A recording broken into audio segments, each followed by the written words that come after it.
Olá, boa noite.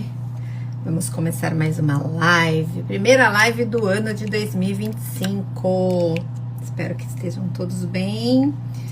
Vamos esperar o Instagram aqui informar todo mundo que a gente está ao vivo, né? Olá, a doutora Josiane já está aqui. Fê, boa noite. Obrigada pela presença. Aos meus fãs, meu marido. Minha filha daqui a pouco tá aí. Vamos deixar só o pessoal entrar? Bom, hoje teremos uma live muito especial. Eu fiz até uma colinha para contar tudo aqui. Bom, quem vai estar com a gente aqui hoje é a doutora Josiane Melchioretto. Ela é endocrinologista, trabalha... Deixa eu colocar o óculos. Trabalha no seu consultório em todas as áreas da endocrinologia feminina. Ela coordena um ambulatório gestacional do Centro de Diabetes de Curitiba, além de participar de pesquisas clínicas de novos tratamentos para obesidade e diabetes no mesmo serviço. Então, hoje teremos uma live muito especial. Seja muito bem-vinda, doutora Josiane. Eu já vou chamar ela aqui para a gente começar essa live.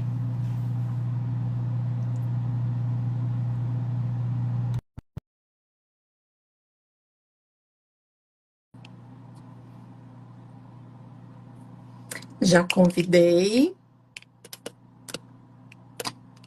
Vamos rezar para dar tudo certo. Olá, Oi, querida! tudo bem com vocês? Tudo ótimo. Um prazer. Prazer ter você aqui. Um prazer é meu para a gente poder conversar sobre esse tema tão importante, né? E poder trazer informação Sim, de qualidade para tantas mulheres que estão passando e exatamente. conhecem pessoas que estão passando por essa situação, né? Bom, primeiro eu gostaria que você já se apresentasse. Você tem uma particularidade entre todas nós que estamos aqui, né? E é importante que você fale para que a gente se sinta mais, digamos assim, próximas umas das outras, né? Porque não tem como a gente não se identificar uma com a história da outra. Exatamente. Na verdade, eu tenho um conflito de interesses, porque além de eu gostar muito desse tema e trabalhar com isso, eu também tive um diagnóstico de câncer de mama em 2021, então eu também passei por essa situação na pele, né? E foi uma coisa inesperada, porque eu estava sempre fazendo exames e nunca imaginei, porque não tinha histórico na família, que poderia acontecer comigo. Então, é importante a gente mostrar que o câncer de mama ele pode acontecer em qualquer situação, em qualquer mulher, tendo informação ou não.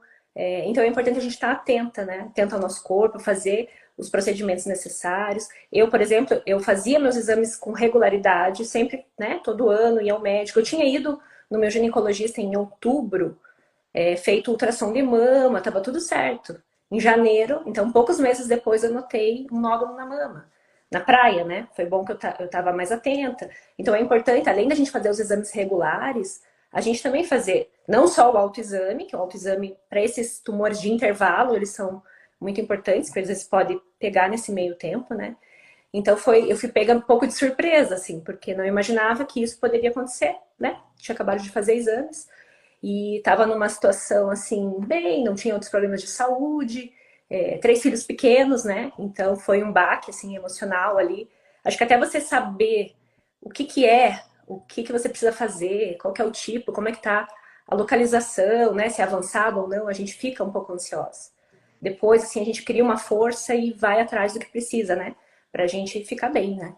Então, eu, a partir do momento que eu notei esse nódulo, procurei, por sorte, né, por ser médica também, eu acho que eu tive muito auxílio, né? Eu tenho uma colega de turma, que é a Maria Cristina, que ela é uma super oncologista e minha amiga, então ela me auxiliou a fazer tudo com mais rapidez, então eu consegui fazer exames, fazer a biópsia. Quando eu voltei, fiz ultrassom de mama, que já mostrou que era um BIRAD5. Aí acabei já partindo para biópsia, confirmou, né? E comecei já, e ele já estava grande, ele já estava com uns 3 centímetros, assim, quando eu fui fazer os meus exames, né? Até eu fazer o PET, fazer tudo, ver se que realmente ele estava localizado, já me deu um pouco mais de tranquilidade, assim. Mas não sabia como é que ia ser a situação, trabalhando com filho, eu ia ter que passar primeiro pela quimioterapia neoadjuvante, né?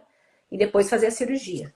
Então, e foi no meio da pandemia também. Então, acho que foi tudo meio junto, assim, claro que a gente tem medo, né? Às vezes a imunidade, será que eu vou pegar Covid? Como é que eu vou responder? Como é que eu vou lidar com todas essas situações, tendo filho, trabalho, né?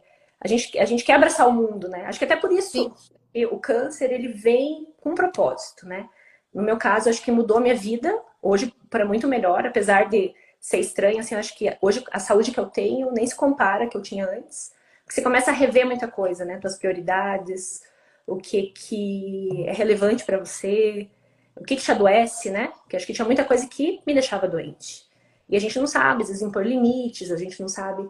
Então, acho que isso foi um fator que me levou à cura, né? O câncer me levou a me sentir mais saudável hoje. Então, foi uma situação, assim, meio surpreendente, né? E no meio disso tudo, comecei a fazer a quimioterapia, até conseguir manter uma rotina normal, trabalhava. Como eu fiz a touca, porque como eu tinha filho pequeno, eu optei. A minha maior estava com 9 anos, não, 8, 7 anos, 8 anos, e tem os gêmeos, né? Eles estavam com 5 anos, então eram bem pequenininhos, né? Os pequenos não entendiam muito. Mas a maior entendia, e ela era bem apegada, ela tinha um pouco de receio, assim, né? O que ia acontecer comigo e tal. Então, eu optei em fazer a touca, né? Que é aquela crioterapia. Não são todos os tipos de câncer, né? Que você pode fazer esse tratamento, mas o objetivo é você congelar ali o couro cabeludo enquanto você faz a químio, né? Para ter uma diminuição da tua queda de cabelo. Então, por exemplo, eu trabalhava, fazia minhas atividades e, a princípio, ninguém sabia que eu estava passando por um tratamento. Claro que eu comentava, eu não tinha problemas quanto a isso. Mas para os meus filhos, passou a impressão de que eu estava bem. Então, foi um sofrimento fazer isso, mas para mim foi uma coisa assim que ver eles tranquilos me deixou mais tranquilo, né? É difícil fazer essa touca, mas assim, eu optei qual o sofrimento, de repente, naquele momento que eu poderia enfrentar para conseguir passar isso, né? E foi bem, assim, fiz toda a quimioterapia, fiz atividade. Acho que uma coisa que ajudou muito também foi manter uma rotina Sim. dentro do possível, normal, assim, né? Trabalhar, fazer atividade física, buscar outras coisas que me deixavam bem, né? Uma viagem, estar na natureza. Claro que foi no meio da pandemia, então tinha algumas limitações ali, né? Então, acho que o exercício me ajudou bastante. Não tive muito efeito colateral da quimioterapia, que isso foi muito bom também. Tem, né? Você tem cansaço, você tem enjoo, mas sim, consegui lidar com isso. E depois disso, respondeu bem, eu ia partir para a cirurgia, né? Só que, pela idade, eu estava com 39 anos, a minha médica Cris, né, ela comentou que ser interessante fazer um teste genético, né? Mulheres abaixo de 40 anos, de repente vale a pena fazer uma investigação. Apesar que os cânceres genéticos hereditários não são, apesar da gente ver bastante na mídia, né? Teve um caso lá da Angelina Jolie, familiar, que ficou bem famoso. Eles não são tão frequentes, né? Mas eu achei que não ia ter nada, porque, né, também não tinha ninguém na família. Fiz o teste genético, veio positivo. Então, esse tumor, ele cresceu rápido, porque ele era um BRCA2. Então, mudou minha conduta ali também, né? Eu ia fazer uma quadrantectomia, eu ia tirar só um pedacinho da mama. Aí, nesse período, depois do teste, muda tudo, né? Como tem risco de ter câncer de mama muito alto, né? Quem tem BRCA, a chance de ter câncer dentro de alguns anos é mais de 70%, né? E de ter em mama contralateral, e de ter em ovário. Então, assim, foi optado, então, eu optei, né, junto com os médicos, em fazer mastectomia bilateral, tirar as duas mamas. Então, nessa cirurgia, depois da quimioterapia, eu parti para o tratamento, então, da cirurgia radical, tirei os ovários também, porque eu teria a opção de fazer um bloqueio hormonal e dentro de uns 3 anos tirar o ovário. Mas como tinha risco e o bloqueio hormonal já ia fazer eu entrar na menopausa, eu falei, eu prefiro já tirar para diminuir esse risco futuro, né? Então, parti para uma outra cirurgia, para essa cirurgia, para resolver já de uma vez, né? Na cirurgia eles colocam a prótese. Então, a princípio, tem aquela questão feminina de você se preocupar, né? Mas assim, eu não tava preocupada em ficar bem, em poder, né, estar com minha família, com os meus filhos. A gente vai enfrentando, né? A gente vai se Sim. fortalecer e essas coisas a gente vai enfrentando. E tive algumas complicações, né? Depois eu peguei Covid no fim das contas e fiz um seroma na mama. E depois disso eu perdi a prótese. Aí eu tive que partir para uma outra cirurgia, colocar expansor, recolocar. Então eu passei por um processo assim meio complicadinho ali de cirurgia.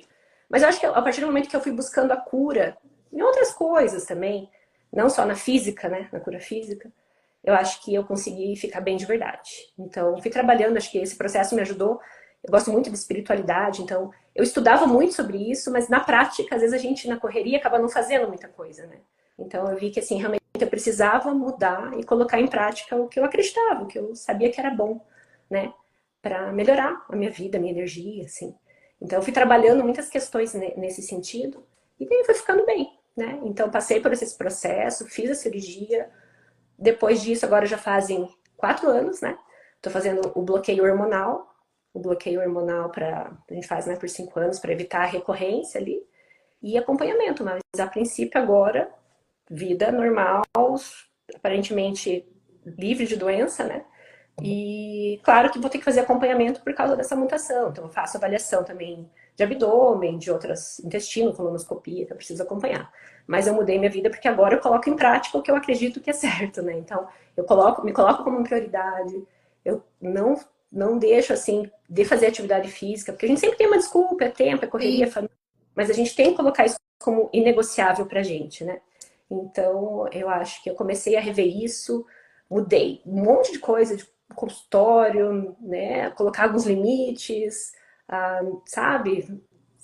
Aprender a dizer não também. Acho que tudo isso foi me ajudando a me curar de verdade. Então, assim, hoje eu realmente até agradeço ter passado por tudo isso, que acho que não foi por acaso, porque só no desconforto que às vezes a gente cresce, né? Então a gente às vezes precisa passar por uma situação para realmente fazer a mudança que precisa. A gente sabe que tem que fazer, mas às vezes a gente tem algumas Precisa barreiras. tomar uns sustos para poder seguir em frente e mudar realmente os hábitos. Sabe uma coisa que eu queria te perguntar? Aliás, são duas coisas. Essa mudança de papel, né? Você é médica e a gente sabe, eu trabalho com médico, eu sou fonoaudióloga. Existe uma resistência, né? De que achar que não, eu consigo me cuidar, né? Não que você esteja se negligenciando, mas por você estar cuidando do outro, automaticamente você acha que você consegue cuidar de você sozinho. E de repente você se viu num papel que você não era ali médica mais, né? Você passou a ser uma paciente Uhum, com um diagnóstico muito desafiador, né? Que no primeiro momento é devastador. uhum. Eu não sei se para você teve esse sentimento também, né? De não estar aqui para ver os seus filhos crescer, porque acho que é a primeira coisa que a gente pensa. Então, na sua cabeça, você conseguiu administrar isso, que você não ia naquele momento para isso, você não seria a Josiane médica e sim a Josiane paciente? Sim, na verdade, claro, no começo a gente quer dar conta de tudo, né? A gente quer cuidar dos filhos, quer fazer janta, quer trabalhar, mas eu me vi numa situação que realmente precisei de uma rede de apoio e comecei a deixar as pessoas fazerem as coisas por mim, porque eu tenho essa mania, né, de, eu vou fazer tudo, eu quero resolver, só que daí eu acabava me deixando de lado, né? Então, eu confiei muito, assim, né, toda a minha equipe, que foi bem recomendada, a Cris, eu não vou nem comentar, né, que além dela ser minha médica, acho que, olha, é uma coisa do destino mesmo, assim, porque, assim, tua melhor amiga, ser oncologista, especialista em mama, né? E, assim, você tá ali te apoiando em todos os momentos, não tem nem o que falar. Assim, então eu deixei, assim, o universo, né? Conspirando a favor. Tirando a favor. Porque eu acho que a gente tem que ficar atento nas sincronicidades da vida, assim. Acho que tudo tem um porquê, né? E também, assim, deixar ser cuidada, né? Porque a gente quer cuidar, a gente doa muita energia e às vezes a gente não deixa as pessoas fazerem pela gente. Então, eu vi, poxa, meu marido tava ali cuidando das crianças, do jeito dele, é que a gente quer fazer do nosso jeito, a gente, é assim, então tem que deixar também. Então, assim, nossa, ele me apoiou muito, ele, assim, foi uma pessoa incrível também, assim, que segurou a barra, ele até raspou o cabelo na época, porque daí as crianças falaram, se cair, não, o meu também tá sem cabelo, e vai, e eles entenderam. Então, uma rede de apoio, né, os avós que ajudam muito com as crianças, daí os amigos. Você vê essa manifestação de carinho e você deixar as pessoas fazerem isso por você. Era uma coisa que talvez eu não deixasse antes. Eu queria fazer, fazer, fazer. Então, acho que eu me permiti naquele momento também ser cuidada, né? Que eu acho que é uma coisa que a gente tem que olhar pela gente também, né? Então. Outra coisa também que eu queria te perguntar, para a gente depois entrar nas perguntas, é o seguinte: o que mudou na sua vida profissional no lidar com as suas pacientes depois do câncer? Ou seja, você era uma doutora Josiane antes do câncer com as suas pacientes e agora você é outra, você tem um olhar diferente por você já ter passado por essa jornada, como que... Ah, sim, acho que muda bastante, né? Eu sempre gostei de fazer um atendimento mais integral, de poder avaliar não só o físico, sabe? A parte, todos os pilares de saúde, de sono, de espiritualidade.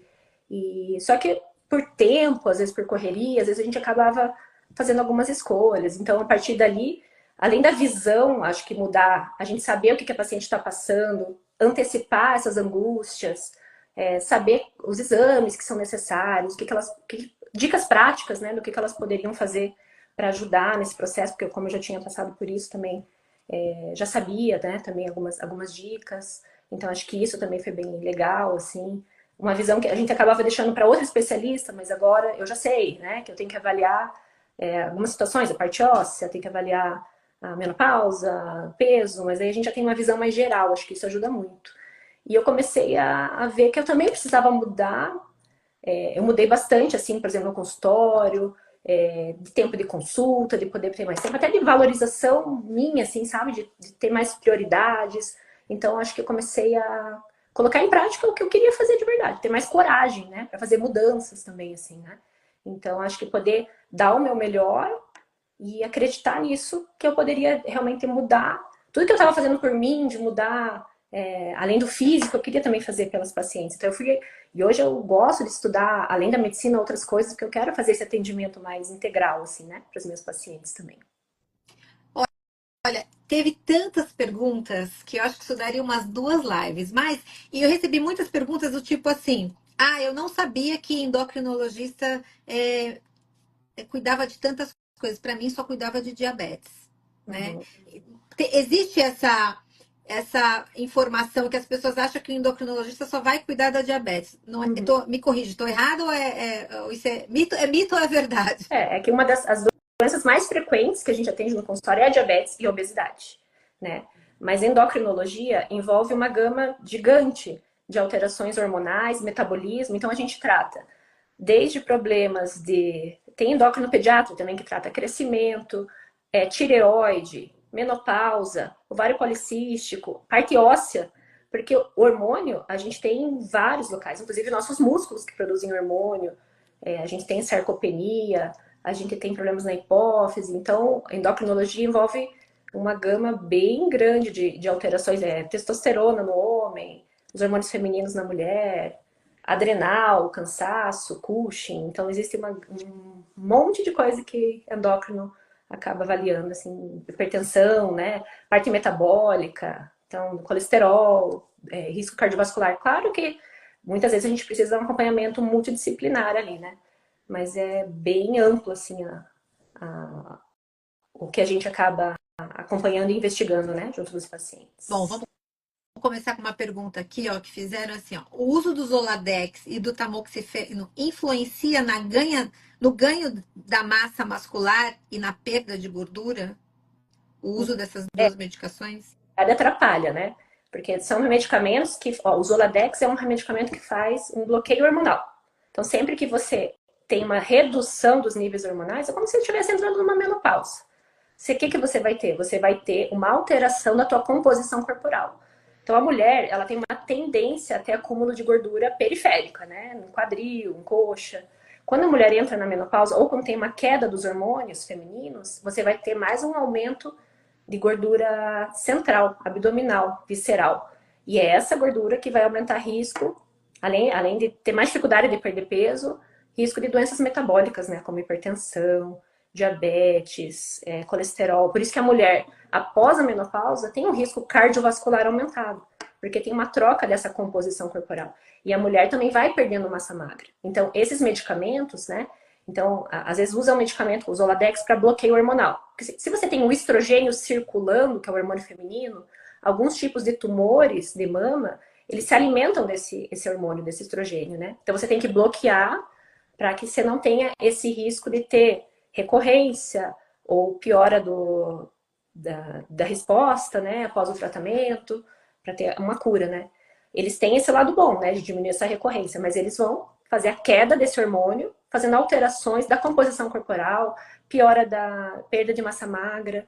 Então, por isso que é importante, se você estiver usando esses medicamentos, claro, para todas as mulheres, mas principalmente para quem está usando, fazer atividade física, ter uma boa ingesta de proteína e tudo, para você poder trabalhar sono, nem se fala, trabalhar. Tem várias coisas que a gente tem que trabalhar que não é Sim. fácil, mas para poder modular um pouco isso daí, né? O tamoxifeno, ele age na mama, diminui, ele bloqueia o receptor ali, para o estrogênio não se ligar, né? Então, é um outro mecanismo. E outros inibidores de aromatase, né? Aromazine, exemestano, eles também diminuem a conversão periférica lá, diminuindo o nível de estrogênio. Então, por isso que a mulher pós a menopausa, ela vai ter essa diferença da composição. E por isso que também, se você ganha muito peso, daí entra um ciclo vicioso, né? Porque a gordura visceral, a gordura do abdômen, ela transforma, ela converte mais estrogênio. Então, por isso que mulheres na pós-menopausa têm mais risco de câncer de mama. Porque, ainda mais se tiver sobrepeso ou obesidade. Aí você vai ter um risco muito maior de doenças, não só de câncer de mama, mas de outros vários tipos de câncer, né? Não, mas olha, tem uma coisa aqui que eu quero perguntar. E como é que a gente faz para diminuir essa gordura visceral, esse culote, né, que vem junto, que é um combo, né? Outra coisa que eu falo, para mim, pelo menos, eu sempre fui muito magra. E agora, depois de todo esse processo, fica uma dificuldade da gente emagrecer. Essa foi uma das perguntas que veio também bastante. Ah, e o que que a gente faz para emagrecer? Porque parece que impregnou. Uhum. Por mais que você faça uma alimentação, pratique exercício, outra coisa, você perde muita massa. E aí você fica o quê? Flácida. É difícil da gente recompor tudo isso, né? Mesmo no meu caso, tô tentando com atividade física, mas tem também outras mulheres que fazem, vou emendar uma pergunta na outra, que fazem outras medicações, como o anastrozol, que Uhum. dá muita dor articulatória. E aí você fica numa certa dificuldade para poder fazer um exercício físico, né? Uhum. Dependendo do nível de dor e que você está passando. Como é que a gente faz, doutora? De que forma que a gente pode melhorar isso? A gente sabe que é mudando o hábito, a alimentação, mas existe alguma fórmula mais mágica, digamos assim? Na verdade, não é fácil, né, para mulher. Principalmente depois, então, com essas alterações hormonais, vai ficando mais difícil. Essa gordura é mais resistente mesmo para queimar, né?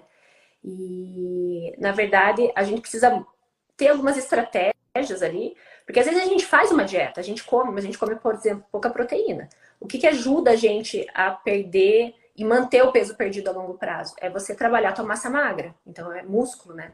E a mulher vai perder músculo. E às vezes a gente come lá uma salada, um negócio, mas não come proteína. Então, é importante você ter uma ingesta adequada de proteína, né? Além vai te dar força, vai te dar disposição, vai ajudar a queda de cabelo. A proteína, os aminoácidos são essenciais para tudo, né? Para a formação dos anticorpos, para os nossos hormônios.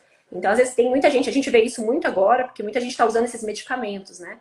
O Ozempic, o Wegovy, então medicamentos para ajudar na perda de peso. Só que não come proteína, então perde peso, mas perde massa magra. Então não consegue sustentar o peso perdido, né?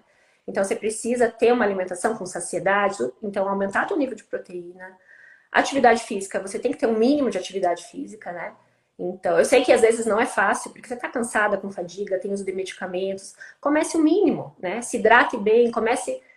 Já tem estudos mostrando que às vezes fazer exercícios menores, fracionados também. Às vezes você não vai conseguir fazer 40 minutos, uma hora, mas você consegue fazer 15, 20.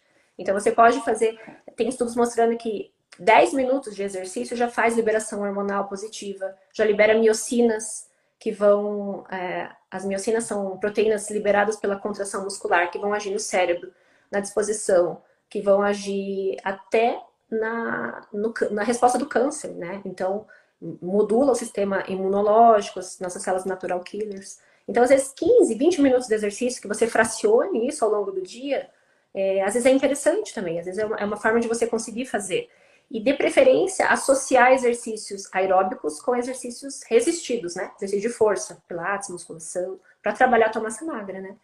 Além de hidratação adequada, de sono adequado, porque o sono é importante para o nosso metabolismo, né? Às vezes com a menopausa, com hormônio, com ansiedade, que a gente passa pelo diagnóstico, às vezes a gente não consegue dormir, né? Então a gente tem que trabalhar estratégias ali, fazer um relaxamento, fazer yoga, meditação, trabalhar, se for o caso, procurar ajuda psicológica, medicação, se for o caso também, né? E o sono é muito importante. E o estresse, né? Então a gente tentar trabalhar todos esses fatores, não são fáceis, né? E se for o caso, dependendo do caso, a gente precisa de ajuda médica, a gente precisa de tratamentos para ajudar nessa perda de peso também, né? Tratamentos farmacológicos. Eu me lembro que quando eu recebi o diagnóstico, eu sou uma pessoa que durmo muito mal. Sempre dormi. E aí, quando eu recebi o diagnóstico, eu me lembro do meu marido estar na mesma consulta comigo, com a minha oncologista, a doutora Rebeca, maravilhosa. E aí, ela falou assim: Conceição, você tem que dormir. Meu marido, na hora, falou: Bom, então você vai ter que dar um porrete, sei lá, algo para ela deitar e dormir, porque ela não dorme. E aí, gente, quem dorme com um diagnóstico desse? Você não consegue dormir. Uhum, E aí, eu usei remedinho para dormir, mas até hoje eu não tomo mais remédio, mas eu tenho muita dificuldade para dormir e tenho muita insônia por conta da menopausa. Eu acho que eu tive o câncer entre 46 e 47. Agora, em abril, eu vou fazer 50 anos. Então, eu não estava ainda na menopausa e nem iria entrar, ia ser mais para frente. Então, eu antecipei. Mas eu continuo dormindo muito mal, né? E eu não sinto falta de sono, por incrível que pareça, mas eu sinto o meu corpo cansado. E o sono, ele faz com que a gente engorde mais. Quando a gente dorme, o nosso corpo fabrica outras enzimas, enfim, hormônios. Quando a gente não dorme, quais são os prejuízos que podem causar para o nosso corpo? uhum. O sono é super importante por vários motivos, né? Primeiro que ele ajuda no reparo até do nosso DNA, né? Então, assim, tem estudos mostrando até alteração de sono, com aparecimento de doenças crônicas. Ele ajuda na nossa desintoxicação, detoxificação, né? Então, na eliminação de substâncias tóxicas do nosso organismo. Se você dorme bem, você vai produzir todos os hormônios, né? Melatonina, o GH, os hormônios que são necessários também para um bom regulamento hormonal. Se você dorme mal, você vai ter aumento de apetite. Então, já tem estudos mostrando que se você dorme pouco, se você dorme mal, no dia seguinte você tem aumento do consumo calórico. E isso não é só, não é de alimento, não é qualquer alimento, né? Geralmente é de alimentos gordurosos, com mais açúcar, mais calóricos. Então, ele vai dar um desbalanço na tua ingesta alimentar, sono ruim. Isso vai acontecer.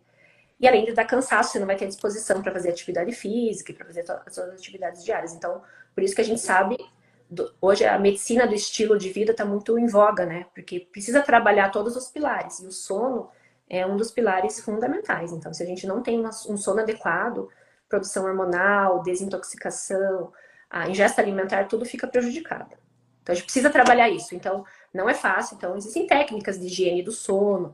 Você pode trabalhar, claro, várias questões desde alimentares, né? Reduzindo substâncias estimulantes como café, chamate, reduzir estímulos de telas à noite, usar a luz do próprio celular, que não é muito boa, né?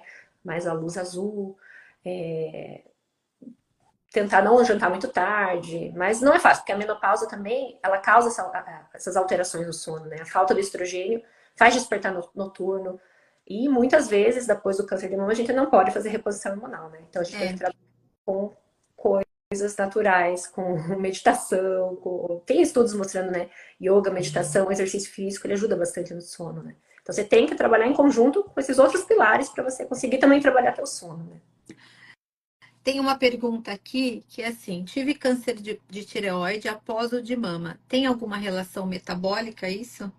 Então, existem algumas mutações genéticas. Eu já tive algumas pacientes que também tiveram câncer de mama e de tireoide. Existem algumas questões, às vezes vale a pena consultar um geneticista, né? Metabolicamente, você pode estar. Inflamação, por exemplo, inflamação crônica, sobrepeso, aumenta o risco de vários tipos de tumores, né? Então, você pode ter câncer de mama, mas você pode ter uma mutação genética, como a minha, que é um BRCA2, você vai ter mais risco. Mas pode ter sido o acaso também, que é menos provável, né? Mas geralmente precisa fazer uma avaliação. Se você já teve mais uns 2 tipos de cânceres, de repente com uma geneticista, né, para avaliar melhor o caso, né? E Sim. trabalhar os pilares para evitar essas recorrências, né? Então, peso adequado, sono, alimentação e exercício. Na realidade, assim, é uma lição de casa que Seria para todo mundo, não necessariamente paciente oncológico, né? Porque a gente está falando de alterações metabólicas que todo mundo vai ter no decorrer da nossa vida, né? Porque nosso corpo vai envelhecendo e é inevitável que isso acompanhe. Então, exercício físico, uma alimentação mais regrada, ter uma qualidade de vida num todo, é o que vai Uhum. no caso, encaminhar para uma vida mais saudável, né? Porque isso também não. O fato da gente fazer tudo isso também não nos tira do risco de qualquer outra coisa, né? Vários fatores de risco, né? Existem os Sim, fatores modificáveis, que são esses, e os não sim, modificáveis. Mas você consegue minimizar tendo, mas a gente sabe que não é fácil, né? No nosso estilo de vida atual, com estresse, com alta demanda, sobrecarga, a gente tem um comer emocional, a gente não come só por fome, né? Então a gente tem todo um trabalho que a gente precisa fazer, psicológico, mental, trabalhar o mental, o autoconhecimento, sabe? Trabalhar essas questões para a gente poder ter saúde, né? Porque o sistema todo e a correria vai puxar você pro conforto, digamos assim, né? Para alimentação, para então você não quer trabalhar muitas vezes algumas angústias, algumas questões, mas a gente precisa trabalhar essas questões, né? Vencer essa resistência para você poder se curar de verdade, assim, não é fácil, mas a gente vai trabalhando e com ajuda, né? A gente precisa muitas vezes de equipe multidisciplinar, hein? Ainda mais quem está passando por esse processo, né? Com nutricionista, psicóloga. Então, para poder trabalhar tudo isso, que não é fácil. Ó, fizeram uma pergunta que, aliás, ela tá aí na live, ela perguntou, qual bloqueio, ela também multada, tem BRCA 2 também, e ela tá fazendo uma medicação, só que não deu tempo de eu ler. Ela falou, qual o bloqueio hormonal para quem passa pelo câncer de mama, e no caso dela é triplo negativo, que eu vi que ela escreveu rapidinho aí. Pode fazer bloqueio hormonal? Eu não entendi a pergunta dela. Amandinha, se você tiver aí, faz de É, novo a sua pergunta. depende do tipo de câncer, né? No meu caso, era um luminal B. Então, era um Tá, câncer hormônio dependente. Então, ele é receptor de estrogênio e progesterona. Então, eu não posso. Tem alguns tipos de câncer. Nem todo tipo de câncer precisa fazer bloqueio hormonal. sim. Nem todo tipo de câncer. Então, depende do tipo de câncer, do estágio, de outros fatores, né?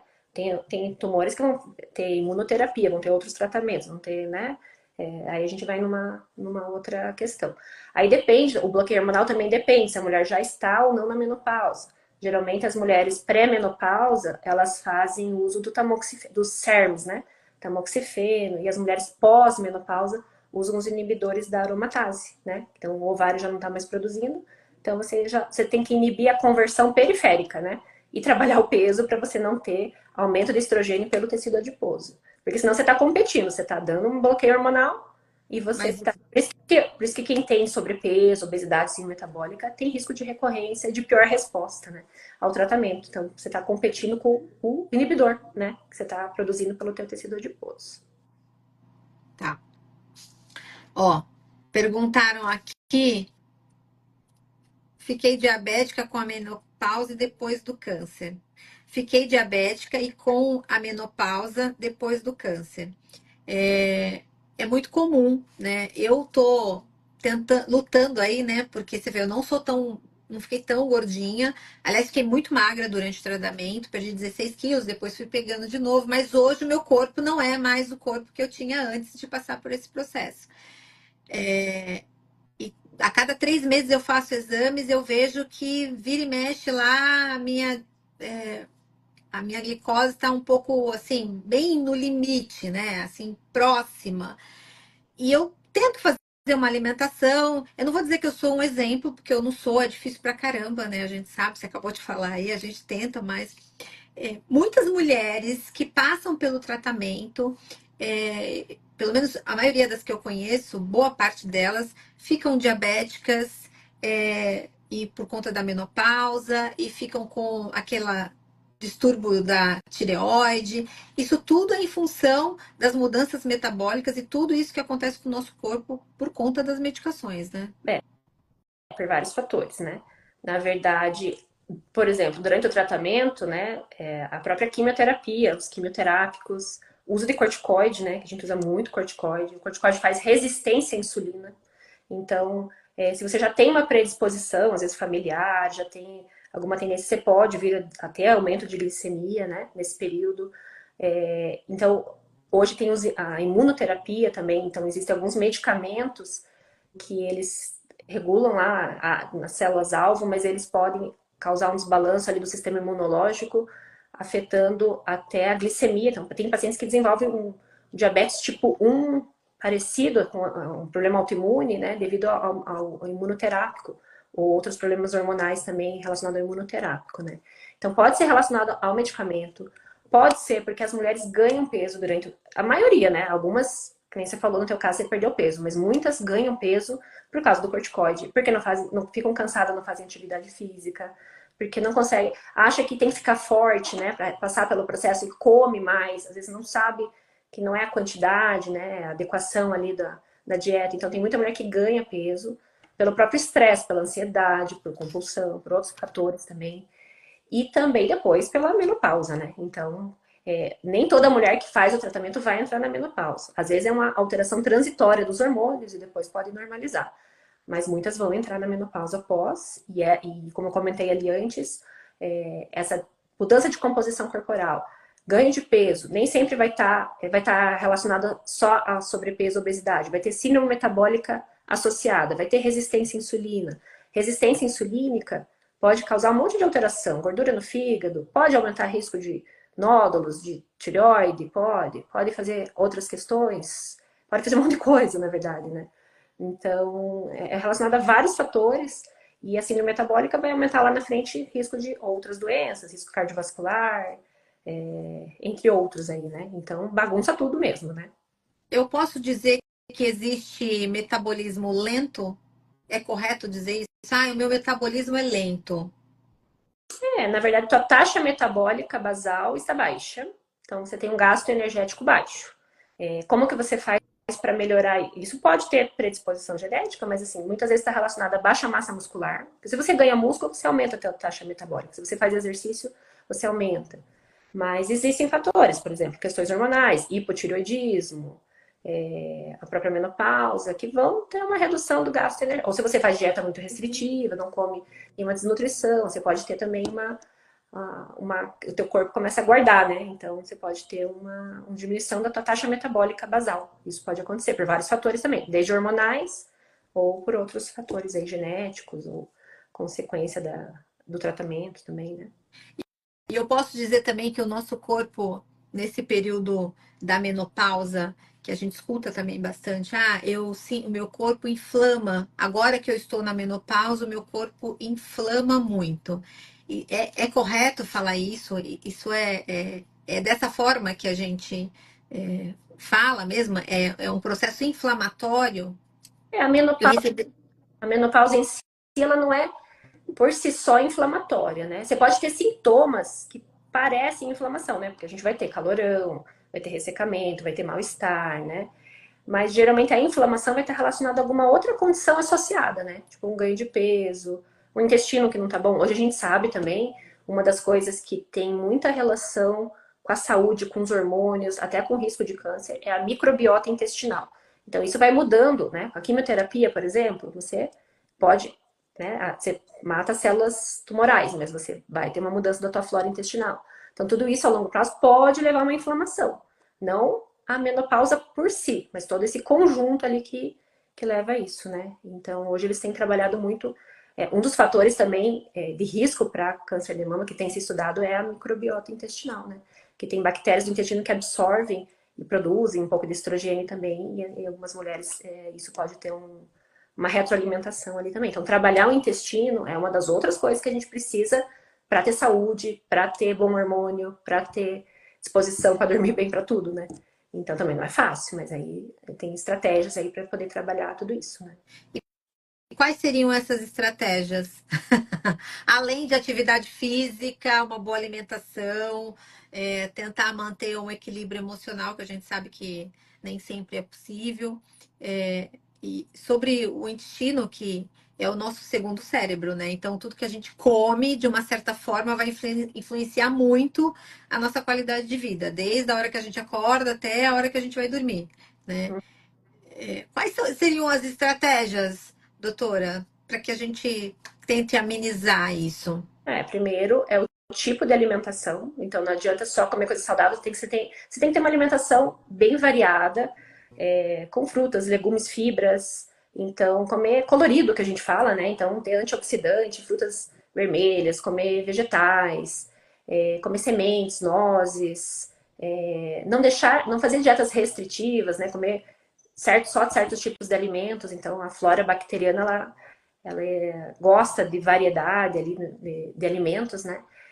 Você ter uma boa mastigação, porque às vezes a gente tá ansiosa, a gente come rápido, a gente tá fazendo um monte de coisa e tá comendo, então você mastiga bem para que esse alimento ele chegue lá e não tenha não esteja assim pedaços que vão fazer esse desbalanço aí de flora bacteriana.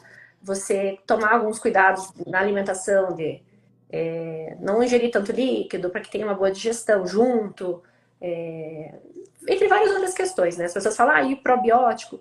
Pode ser usado em alguns casos, mas primeiro, não funciona se você não trabalhar o terreno, né? Então você precisa trabalhar tudo, essa alimentação variada, saudável, tirar tudo que é industrializado, tudo que pode causar inflamação, alimentos inflamatórios, né?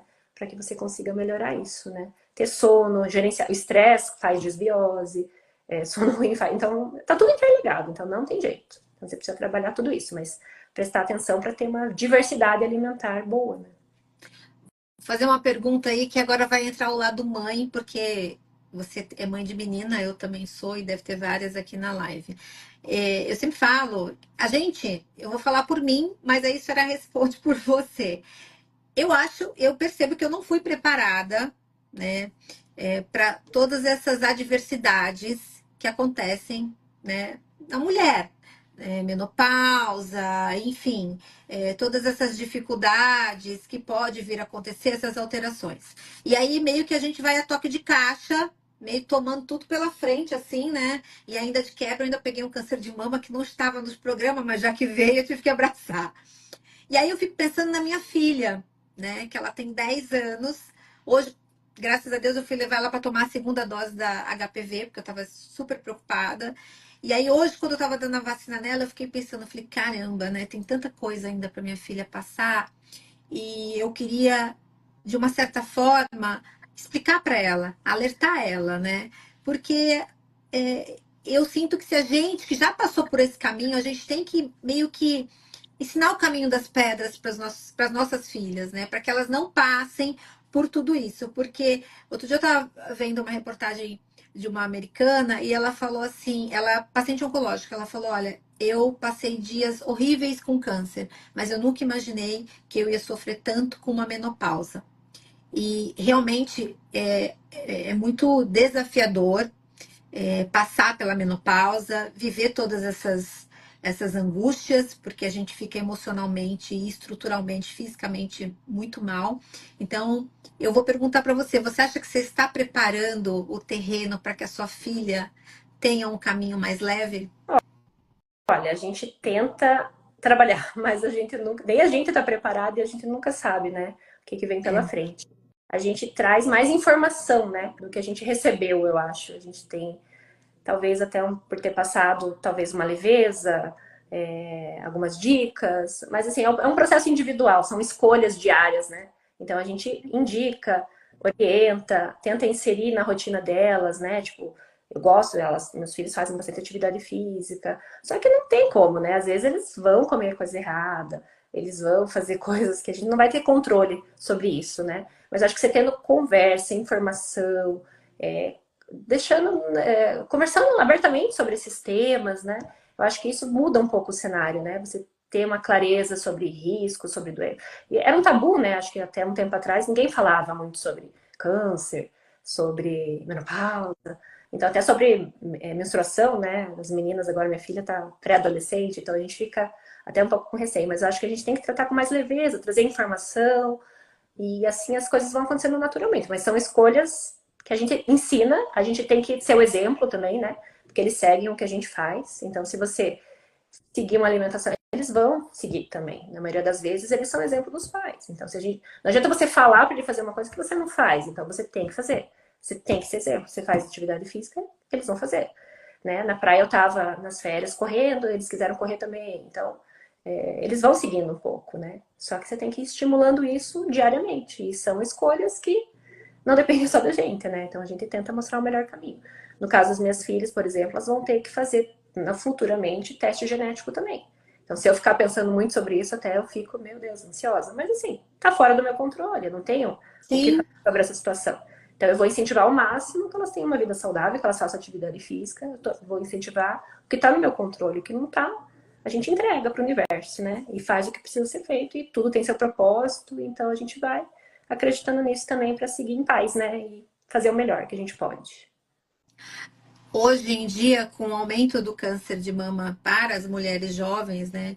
E a gente sabe que, infelizmente, muitas delas fazem um diagnóstico até um pouco tardiamente, e aí não dá tempo da gente pensar em congelamento de óvulos, e aí depois do tratamento,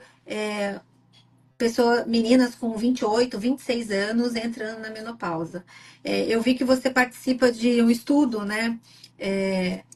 Para pesquisa clínica. O que tem de estudos para que possa amenizar toda essa parte para as pessoas mais jovens? Não que a gente não precise disso, todo mundo precisa, mas eu fico pensando quem tem um diagnóstico agora com 26 anos, que vai ter que passar por tudo isso, que tem uma vida inteira pela frente, casar, ter filhos, e de repente vai ter isso parado, sem saber que norte que vai ter. É, como médica, como que você poderia responder isso em termos do que pode ser feito, do que pode melhorar, de que forma que isso pode ajudar essas mulheres? Uhum, essas são situações. Cada vez a gente tem visto casos, mais casos em mulheres jovens, né? Até teve uma consulta pública aí da ANS querendo mudar Sim, a parte da mamografia, né? A gente sabe que aqui no Brasil 40% das mulheres têm câncer de mama antes dos 50 anos, né? Então, informação, né? Na verdade, tem coisas que a gente não vai conseguir fazer, porque muitas vezes é um diagnóstico súbito, né? Então, às vezes você já vai ter que tomar decisões ali, tem que fazer um tratamento. Então, o ideal seria você ter um preparo, passar por um aconselhamento, congelamento de óvulos. Se você tem desejo, se você é jovem, né? Desejo de gestar, passar por um acompanhamento, planejamento familiar, congelar. Só que também não é, às vezes, tão acessível financeiramente. Então, tem várias questões ali que acabam travando isso, né? Então, eu e você, a gente já tinha tido filho, né? Quando a gente teve câncer, então a gente não teve essa preocupação. Mas muitas mulheres vão passar por isso. E isso é uma coisa que precisa ser conversada, né? Hoje os oncologistas também têm aberto mais esse lado e conversado bastante com as mulheres. Quando é possível, né, de fazer, e você tem financeiramente a opção, né, de poder fazer um tratamento, dependendo do tipo do câncer, né, posterior aí, a uma gestação posterior. Tem vários casos de mulheres que engravidam após o câncer de mama, né. Então, não é uma coisa definitiva que você não possa ter. Claro que tem várias questões envolvidas aí. Amamentação, às vezes vai, né? Mastectomia. Então, no meu caso, eu tive que fazer mastectomia bilateral. Se eu não tivesse filho, não poderia amamentar. Então, tem várias questões ali que acabam sendo, assim, fora do nosso controle. Mas acho que trazer informação e conversar abertamente sobre isso antes do início do tratamento é uma coisa que muda um pouco sim. o jogo. Ajuda, né? Ajuda. Quanto às novas pesquisas clínicas para tratamento de diabetes e de obesidade, isso inclui paciente oncológico dentro dessas pesquisas clínicas ou não? Um Não. Os critérios de exclusão desses estudos é o paciente. Assim, paciente que teve câncer há mais de 5 anos curado pode entrar nas pesquisas, né? Mas a maioria desses estudos são para pacientes com diabetes, obesidade e risco cardiovascular. Então, como você está, às vezes, tendo o risco de ter uma recorrência nesses primeiros 5 anos, e são medicamentos que fazem perda de peso. Então, um dos critérios de exclusão desses estudos são pacientes oncológicos. Pelo menos esses que eu participo, né? Então, talvez na parte de oncologia, a gente sabe que os medicamentos, por exemplo, para perda de peso como a semaglutida, né, o Ozempic, o Wegovy, tem vários estudos mostrando que eles fazem redução de alguns tipos de câncer a longo prazo, né, porque faz perda de peso, diminui a inflamação, diminui resistência insulínica, todo aquele mecanismo que aumenta a incidência tumoral, né. Então, os medicamentos, eles a longo prazo têm mostrado que tem redução das taxas de câncer, de incidência, né. Só que num primeiro momento eles não incluem esses pacientes nesses estudos, a não ser pacientes que já estejam curados, né? Mas tem vários A gente, estudos mostrando perda de peso, medicação, seja perda de peso com dieta, com atividade física, com remédio ou com cirurgia bariátrica, que às vezes o paciente tem muito sobrepeso, obesidade, que não vai conseguir perder peso. Tem estudos mostrando que quando tem essa perda de peso importante, você tem redução da recorrência, de incidência de vários tipos de câncer. Então, a gente sabe, a gente precisa trabalhar isso a nível macro, né? Então, não é fácil, assim. Porque muitas vezes... sabe, tá travando um pouquinho o seu. Ah, tá. É que, tá ouvindo agora? Ó, Muitas vezes esses remédios são interessantes, mas não são acessíveis, né, para a maioria da população. antes de eu começar a live, tem uma colega, amiga minha aqui, que tava e fez uma pergunta. Porque, assim, é difícil a gente colocar tudo isso na balança para tentar equilibrar, né? Você faz o tratamento, vem uma menopausa precoce, o que acontece? Você aumenta peso, aumenta tudo. Aí você não pode tratar essa menopausa por conta do hormônio. Ao mesmo tempo, você não pode engordar, porque aumento de peso aumenta o risco de recidiva. Então, e aí, por mais que você fique fazendo dieta, ginástica, ela fez essa pergunta: tem algo a mais que eu possa fazer sem ser isso que eu já faço? Porque isso a gente faz, né? E é difícil porque a gente fica competindo com a gente mesmo, como você já falou aí. E vira uma coisa louca. Eu, no começo, eu me cobrava muito.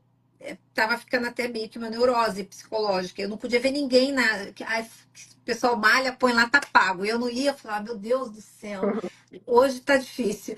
Agora eu já me penso assim, eu vou dentro daquilo que eu consigo fazer. Mas para quem tá nessa luta aí, né, que tá com sobrepeso, quais são tirando o que a gente já falou aqui, que é os bons hábitos, tem algo a mais que pudesse ajudar?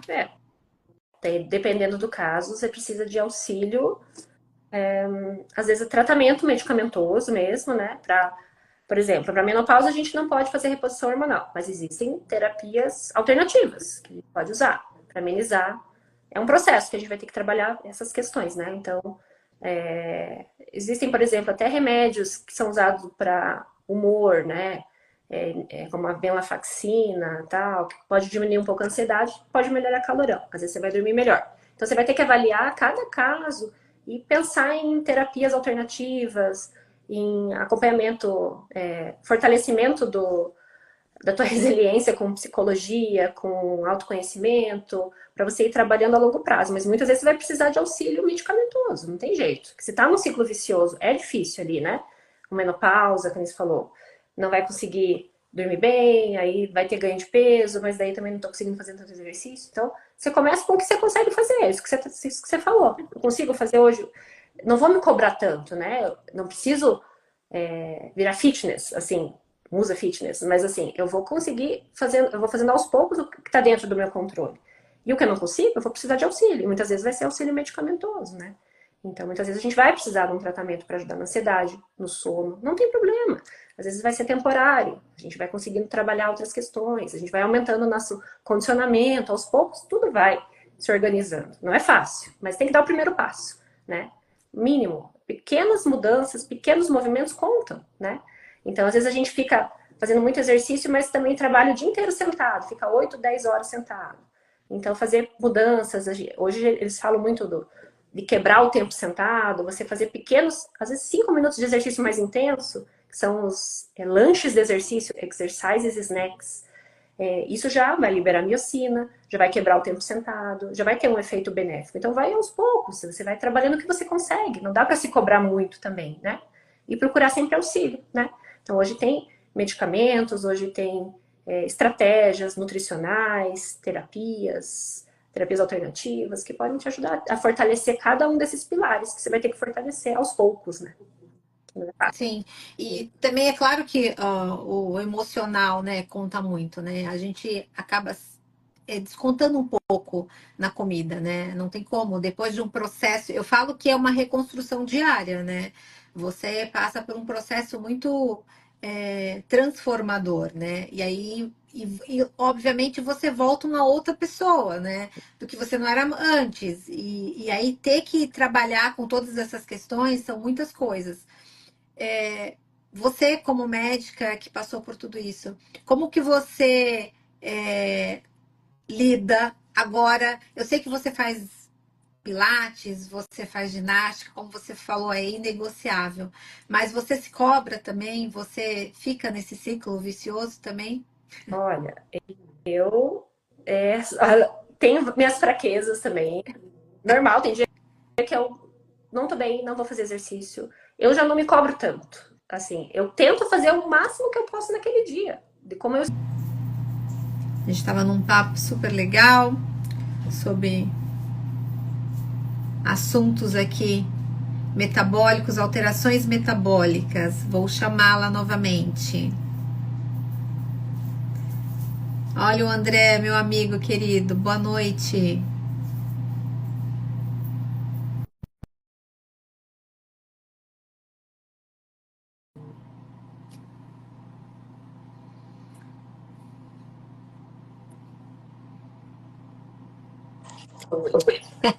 Caímos, mas não se Não, machucamos. estamos fortes e vivos e tudo sob controle, né? Tudo sob controle. Bom, nós falamos de várias alterações aqui, respondemos várias perguntas. Doutora, o que a senhora tem para contribuir, para falar aqui sobre menopausa? Quais as dicas, né? Que eu sei que você trabalha muito com isso, sobre diabetes, sobre todas essas dificuldades, esses desafios que nós, mulheres, oncológicas ou não, porque, como eu falei aqui no começo da live, isso que a gente está falando aqui hoje vai ser o que a gente vai viver, né, daqui para frente, né? Porque o corpo envelhece, não tem como. Então, a gente vai ter essas mudanças. Uhum. Na verdade, em coisas que fogem do nosso controle. Mas é importante manter um acompanhamento médico, né? Durante e mesmo após, né? Os pacientes oncológicos têm que continuar fazendo esse acompanhamento a longo prazo, né?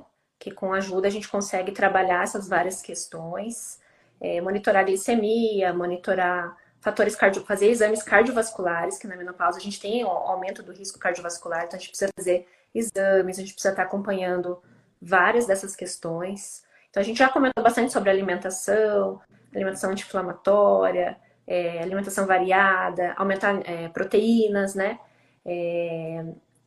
Na questão da atividade física também, que a gente precisa ter uma certa regularidade, mas não se cobrar tanto, fazer o que for possível, né? Tentando intensificar e tentando fazer junto o exercício resistido.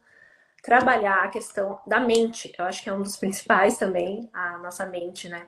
Pra gente conseguir ter mais resiliência, gerenciamento de estresse, até fazer boas escolhas alimentares, né? A gente ter essa ajuda, procurar ajuda multiprofissional quando for necessário também, que sozinho não é fácil, a gente precisa ter uma rede de apoio, né?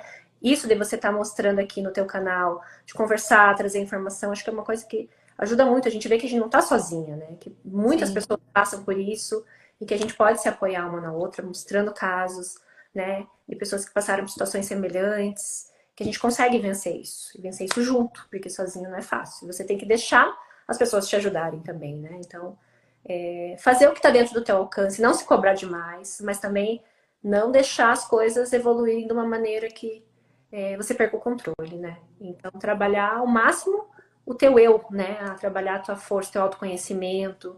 É isso que vai te dar essa resiliência para fazer o melhor cada dia, né? Evoluir como pessoa, no físico, no mental e no espiritual. Ok? A gente vai melhorando. Você acha que todo paciente, não estou falando aqui no caso de paciente oncológico, mas a parte endocrinológica, ou seja, o especialista nisso, no caso você, deve entrar na nossa listinha aí, né, de médicos a cada tempo que a gente faça os nossos exames, porque é importante, né?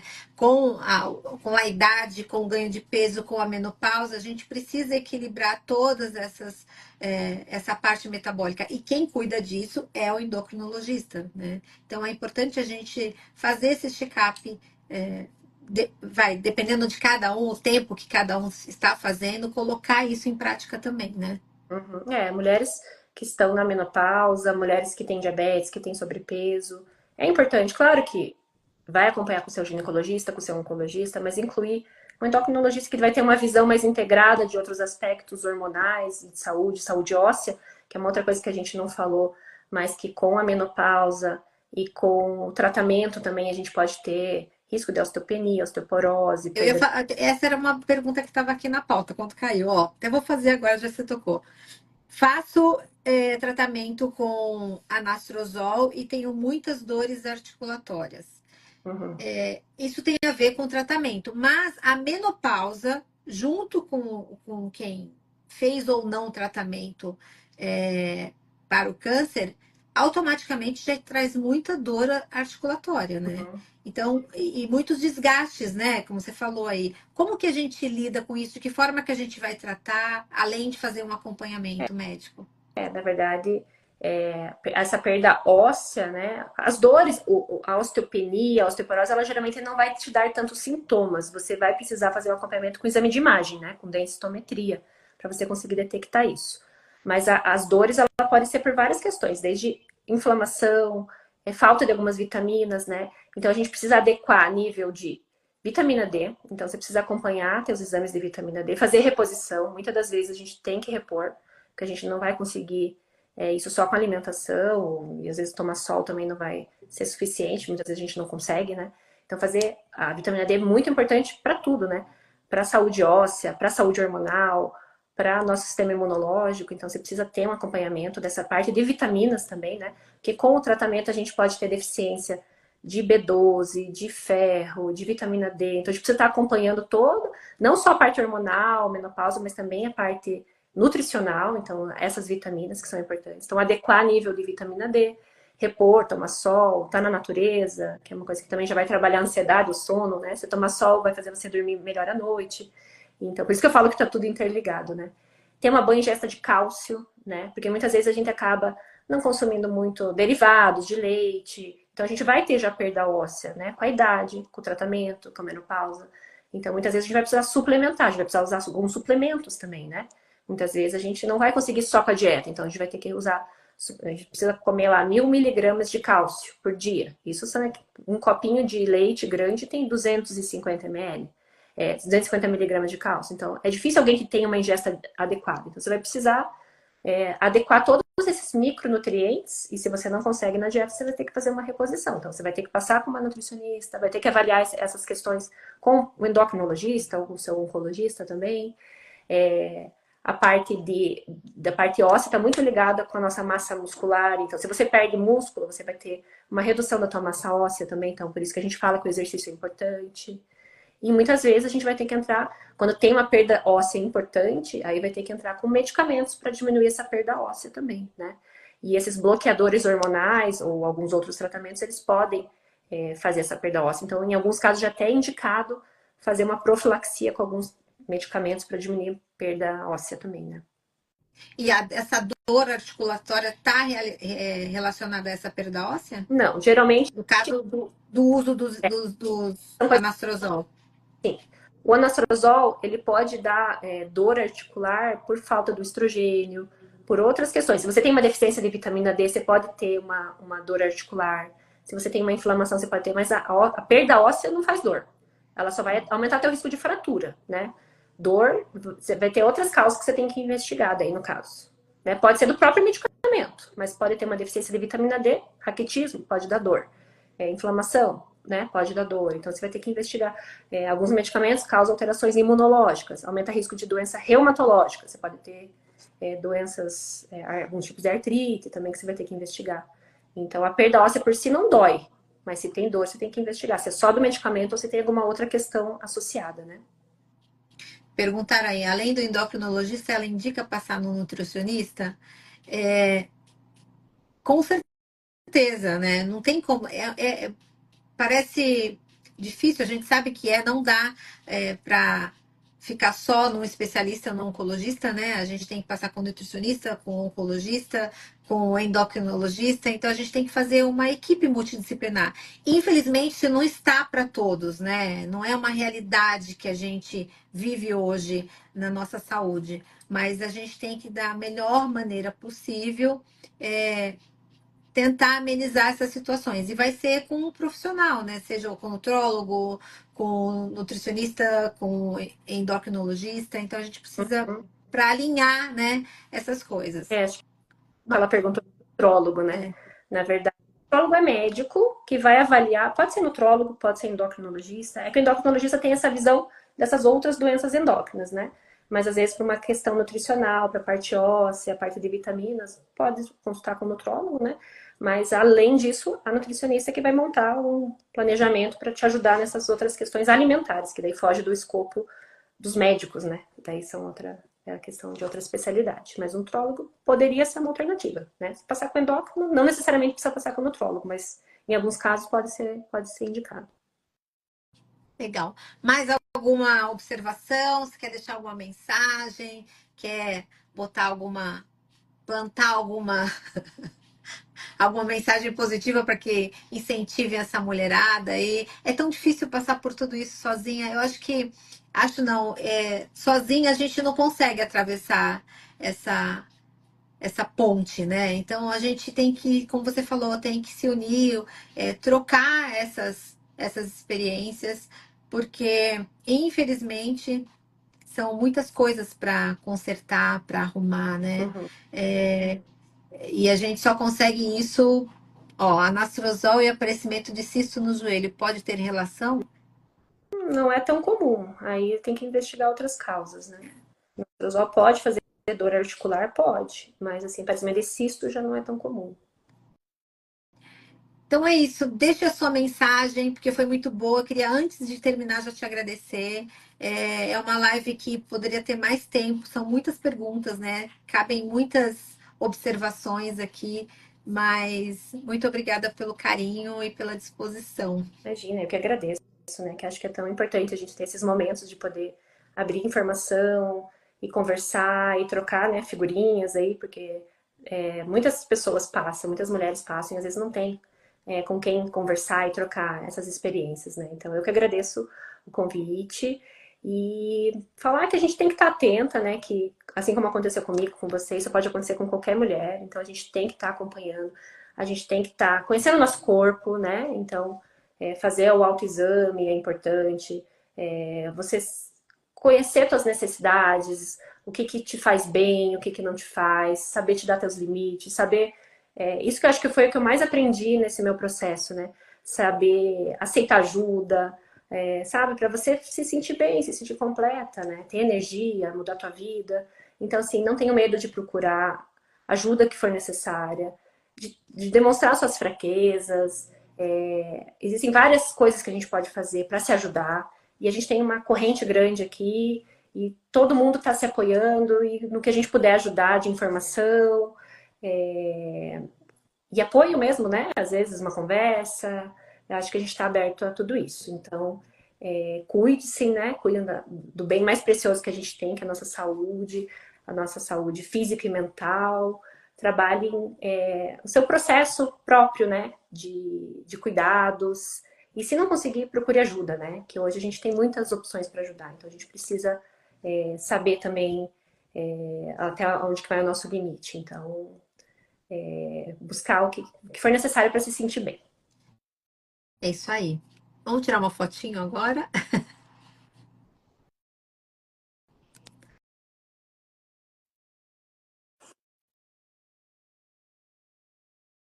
E, e é isso. Não existe milagre, né, doutora? Tem que fazer exercício, tem que comer bem, tem que descascote Uhum. e ter uma cabeça, tentar equilibrar o emocional, que realmente não é fácil, mas a gente vai levando aí essa vida louca. Muito obrigada mais uma vez. Hã? Tentando levar da melhor forma, né? Sim, Mas sim. dentro Claro, é.